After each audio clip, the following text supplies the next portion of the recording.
Hello বন্ধুরা, alien কি বাস্তবে সত্যি আছে নাকি এগুলো কাল্পনিক? এ নিয়ে আপনাদের মনে হাজারো প্রশ্ন জমা। স্বাগত নতুন একটি ভিডিওতে। আজকে আমি আপনাদের এমন কিছু তথ্য ও আপনাদের বেশ কিছু প্রশ্নের উত্তর দিব যা হয়তো আগে কখনো শুনেন নাই। বিজ্ঞান আজ যেটা আবিষ্কার করেছে, কাল হয়তো সেটা ভুল ব্যাখ্যা অন্য কোনো বিজ্ঞানী বের করেছে। আবার উক্ত আবিষ্কারের পক্ষে নতুন আবিষ্কার নিয়ে আসবে। বিজ্ঞানের থিওরি কয়েক যুগ বা বছর পর পরিবর্তন হয়, তবে আজকের ভিডিওতে জানতে চলেছেন এমন কিছু তথ্য যা প্রাণী জগতের জন্য আজীবন সত্য, কখনো পরিবর্তনশীল নয়। চলুন জেনে নেই এলিয়েন নিয়ে আজকের পর্ব।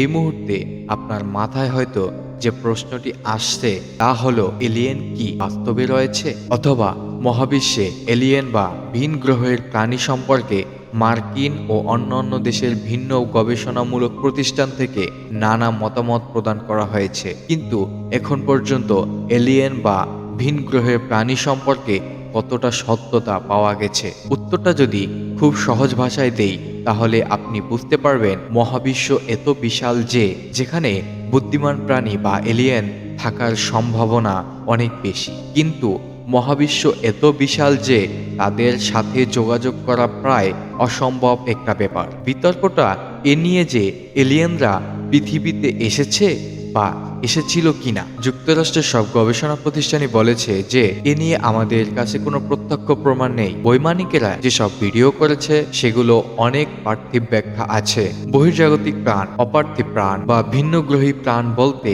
সেই জীবদের বোঝানো হয় যাদের উদ্ভব এই পৃথিবীতে হয়নি, বরং পৃথিবীর বাইরে মহাবিশ্বের অন্য কোথাও হয়েছে। এদেরকে ইংরেজি ভাষায় সংক্ষেপে এলিয়েন বলা হয়। বিশ্বের বাইরে প্রাণের অস্তিত্ব আছে বলে অনেক বিজ্ঞানী দাবি করেছে, আর এই দাবি নিয়ে অনেক বিতর্কও হয়েছে। বহির্জাগতিক প্রাণের অস্তিত্বর কথা বর্তমানে কেবল কাল্পনিক, কারণ পৃথিবীর বায়ুমণ্ডলের বাইরে এ পর্যন্ত কোনো জীবাণু অথবা অতি ক্ষুদ্র জীবাণু আছে বলে পরিষ্কার প্রমাণ খুঁজে পাওয়া যায়নি। তবুও বিজ্ঞানীদের একটি বিরাট অংশ বিশ্বাস করেন যে এদের অস্তিত্ব আমাদের কাছাকাছি কোনো তারা সৌরজগতে এলিয়েনের সভ্যতা বিকাশের সুযোগ নেই। কাজেই তাদের আসতে হবে বহু হাজার আলোকবর্ষ দূর থেকে। আগে মনে করা হতো আমাদের গ্যালাক্সিতেই এরকম কয়েক হাজার এলিয়েনের সভ্যতা পাওয়া যাবে, কিন্তু গত 50 বছরও আকাশ পর্যবেক্ষণ কোনো এলিয়েন সংকেত সন্ধান পায়নি।